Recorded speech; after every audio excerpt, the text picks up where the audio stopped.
আমি হিন্দু, তবে ইসলাম ধর্মে বিশ্বাস করি। আমি ইসলাম বিশ্বাস করি কারণ আমি সেরকম কিছু প্রমাণ পেয়েছি। স্যার, আপনি বললেন আল্লাহ একজন, ধর্মও একটা। এখন আমি তিনজন মানুষের উদাহরণ দেই। একজন হিন্দু, আরেকজন মুসলিম, অন্যজন খ্রিস্টান। ধরেন এই তিনজন একসাথে আছে। এখন তাদের শরীর যদি কেটে ফেলা হয়, সেখানে আপনি কি দেখতে পাবেন? শুধু রক্ত। শুধু রক্তই পাবেন, দুধ পাবেন না, পানি পাবেন না, শুধু রক্তই পাবেন। এখন সব মানুষের শরীরে যদি একই রক্ত থাকে, তাহলে মৃতদেহ সৎকারের নিয়মটা আলাদা কেন? মুসলিমরা তারা কবর দেয়, আর হিন্দুরা আমরা মৃতদেহ পুড়িয়ে ফেলি। আসসালামু আলাইকুম দর্শক, আশা করি সকলেই অনেক অনেক ভালো আছেন। দর্শক শ্রোতা, ডক্টর জাকির নায়েক স্যারকে একজন অমুসলিম হিন্দু বোন প্রশ্ন করেন, মুসলিমদেরকে কেন মাটি দেওয়া হয় এবং হিন্দুদেরকে কেন পুড়িয়ে ফেলা হয়। জবাবে ডক্টর জাকির নায়েক স্যার এত সুন্দর উত্তর দিয়েছে, মাশাআল্লাহ, আলহামদুলিল্লাহ। উত্তর শুনে অমুসলিম হিন্দু বোনটি অবাক হয়ে গিয়েছে। আপনারা উত্তরটি শুনলে অবাক হয়ে যাবেন ইনশাআল্লাহ। দর্শক শ্রোতা, সম্পূর্ণ ভিডিওটি দেখার জন্য সকলের কাছে বিনীতভাবে অনুরোধ রইল। সম্পূর্ণ ভিডিওটি দেখলে আপনারা সবকিছু বুঝতে পারবেন ইনশাআল্লাহ। দর্শক শ্রোতা, চলুন বিস্তারিত আমরা দেখে আসি। গুড ইভিনিং স্যার, আমি লক্ষ্মী আইয়ার। স্যার, আমি হিন্দু, তবে ইসলাম ধর্মে বিশ্বাস করি। আমি ইসলাম বিশ্বাস করি কারণ আমি সেরকম কিছু প্রমাণ পেয়েছি। স্যার, আপনি বললেন আল্লাহ একজন, ধর্মও একটা। এখন আমি তিনজন মানুষের উদাহরণ দেই। একজন হিন্দু, আরেকজন মুসলিম, অন্যজন খ্রিস্টান। ধরেন এই তিনজন একসাথে আছে। এখন তাদের শরীর যদি কেটে ফেলা হয়, সেখানে আপনি কি দেখতে পাবেন? শুধু রক্ত। শুধু রক্তই পাবেন, দুধ পাবেন না, পানি পাবেন না, শুধু রক্তই পাবেন। এখন সব মানুষের শরীরে যদি একই রক্ত থাকে, তাহলে মৃতদেহ সৎকারের নিয়মটা আলাদা কেন? মুসলিমরা তারা কবর দেয়, আর হিন্দুরা আমরা মৃতদেহ পুড়িয়ে ফেলি। বোন বললেন আপনি ইসলাম ধর্ম পছন্দ করেন, ইসলামে বিশ্বাসও করেন। আপনাকে অভিনন্দন, আর এই শান্তির ধর্মে আপনাকে স্বাগতম, সত্যের পথে আপনাকে স্বাগতম।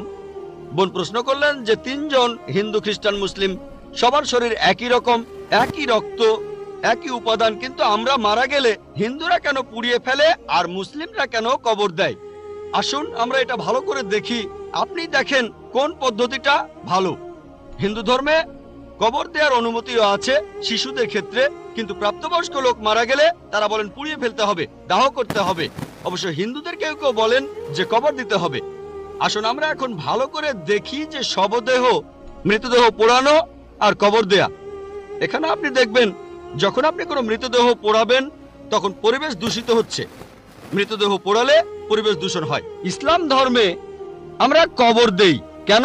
এখন আমরা জানতে পেরেছি আমাদের শরীরে যে উপাদানগুলো আছে, এই পৃথিবীর মাটিতে যে উপাদান আছে, আমাদের শরীরেও একই জিনিস, পরিমাণে হয়তো কম অথবা বেশি। আমরা মাটি থেকে এসেছি, আবার মাটিতেই ফিরে যাব, বিজ্ঞানসম্মত।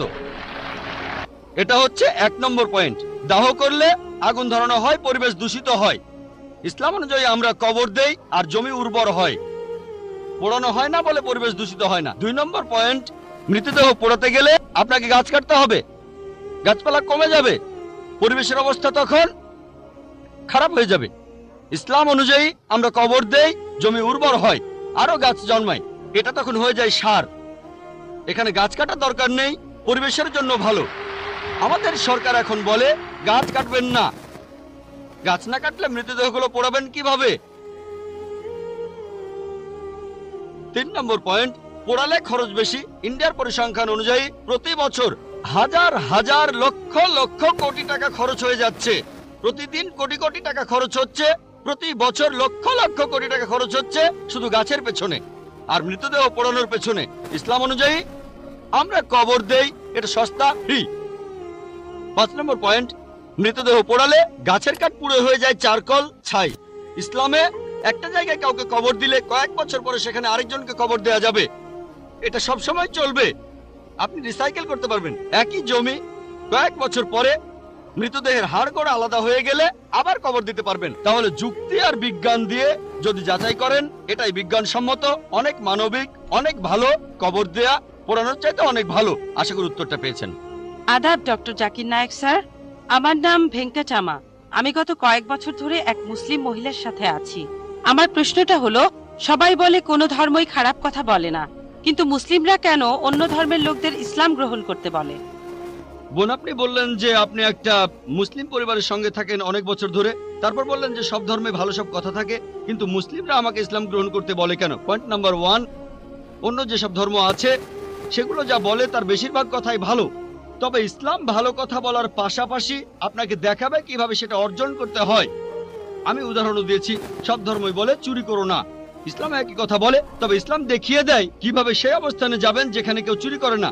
যাকাত দেন, সাহায্য করেন, এরপর কেউ চুরি করলে তার হাত কেটে ফেলেন, তাহলে চুরি করা বন্ধ হয়ে যাবে, কোনো অপরাধ থাকবে না। এজন্যই আমি বলেছিলাম যে ইসলাম ভালো কথা বলার পাশাপাশি আপনাকে দেখিয়ে দেবে কিভাবে সেটা অর্জন করতে হয়।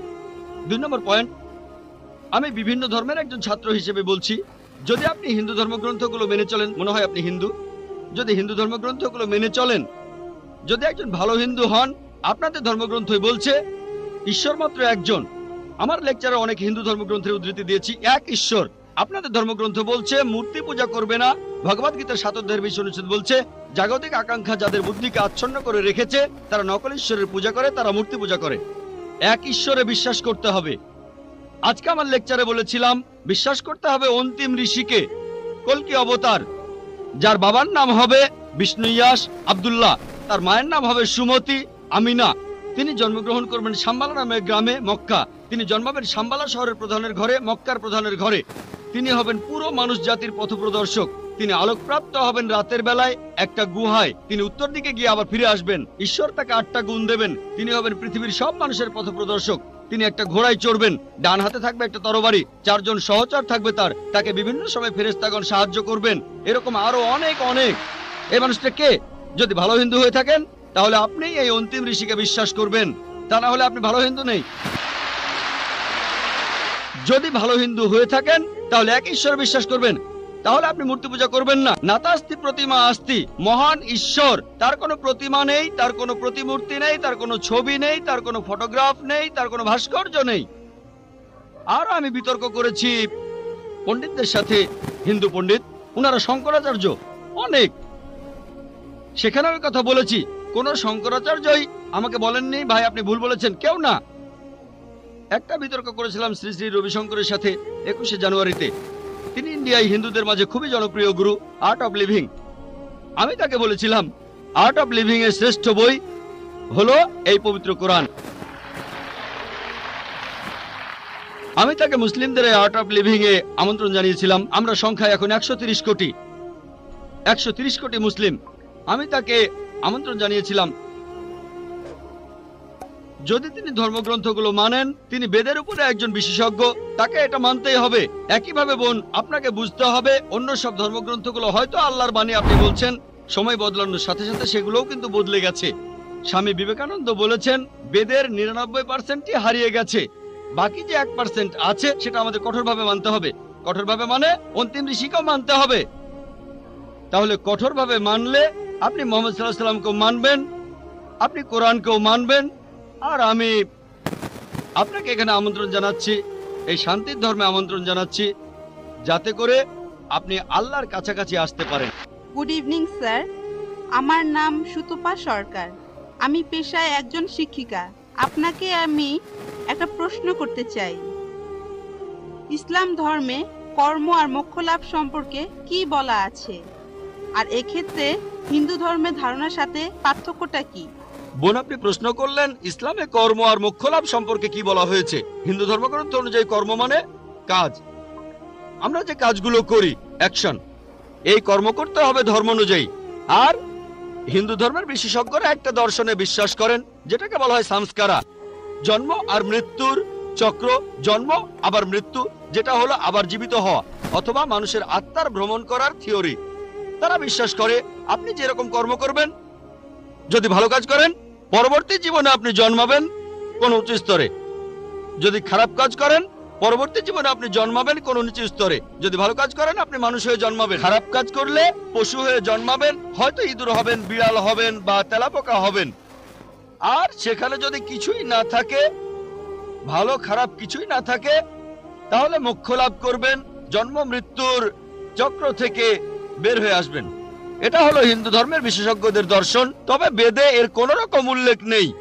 বেদ হলো হিন্দুদের সর্বোচ্চ ধর্মগ্রন্থ, সেখানে উল্লেখ নেই। তারা বলতে চায় যে এই কথাগুলো ভগবদ গীতায় আছে।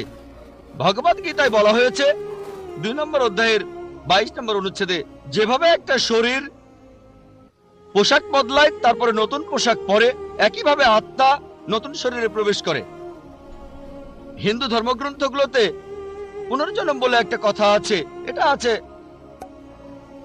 ঋগ্বেদ 10 নম্বর গ্রন্থ 16 নম্বর অনুচ্ছেদের 4 ও 5 পরিচ্ছেদে। পুনর্মানে পরবর্তী, জন্ম মানে জীবন, পরবর্তী জীবন। আমরা পরের জীবনে বিশ্বাস করি যে পৃথিবীতে একবার আসবো, মাত্র একবারই আসবো। আমরা পৃথিবীতে একবার আসবো, আল্লাহর আদেশে মারা যাব, পৃথিবীতে একবারই আসবো, একবারই মারা যাব, পরবর্তীতে আখিরাতে গিয়ে আবার জীবিত হব। তাহলে ইসলাম অনুযায়ী আমরা এই পৃথিবীতে একবারই আসবো, তারপর আমরা আল্লাহর আদেশে কিয়ামতের দিনে আবার জীবিত হব। কাজের উপর নির্ভর করে বেহেশত বা দোজখে যাবেন, স্বর্গ বা নরকে। বেদ এমন কথাই বলছে, কিন্তু তারা এটা বোঝে না, হিন্দু বিশেষজ্ঞরা, যে কেন মানুষ জন্মায় বোবা হয়ে, জন্মায় অন্ধ হয়ে, কেউ গরিব হয়, আবার কেউ ধনী হয়, কেউ বা স্বাস্থ্যবান। ঈশ্বর তো কোনো অন্যায় করেন না। তাই তারা একটা দর্শন আনলো যে জন্ম মৃত্যু, আত্মার ভ্রমণ করে বেড়ানো। বেদের কোথাও এই কথার উল্লেখ নেই। এমনকি ভগবদ গীতাও এমন কথা বলছে, পুরনো পোশাক বাদ দিয়ে শরীর যেমন নতুন পোশাক পরে, একইভাবে আত্মা পুরনো শরীর ছেড়ে নতুন শরীরে যায়। একবার, আমার কোনো আপত্তি নেই, একবার মারা যাবেন, একবারই পুনরুজ্জীবিত হবেন। তবে ইসলামে এই প্রশ্নটার উত্তর রয়েছে। হিন্দু বিশেষজ্ঞরা এটা বুঝতে পারে না যে ঈশ্বর কেন এমন করবেন।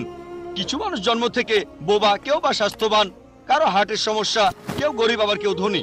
ইসলাম বলে, পবিত্র কোরআনে সূরা মুলকের 2 নম্বর আয়াতে উল্লেখ করা হয়েছে, আল্লাহ জি খালাকাল মাউতা ওয়াল হায়াতা, আল্লাহ সৃষ্টি করেছেন জীবন ও মৃত্যু তোমাদেরকে পরীক্ষা করার জন্য।